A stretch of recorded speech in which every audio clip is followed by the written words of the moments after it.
let me show you the solution for this kind kitchen islands. The material is sometimes it's marble or cold stone, so it's no wood, so very difficult to use a screw. So we use a double side tape.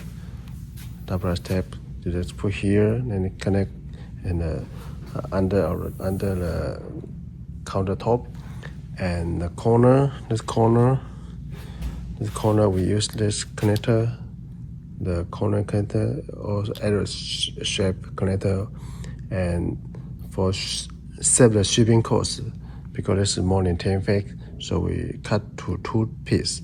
So use a linking wire, use an entering connector, or so let me show you. You see here is double side tape, and here is the corner connector, arrow shape connector, and then from the middle you can see here is a linking cable. To make the size not very big, just connect it.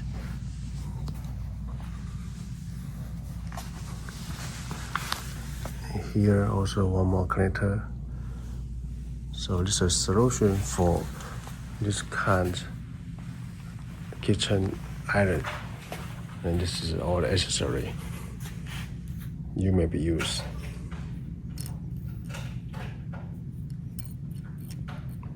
Yes.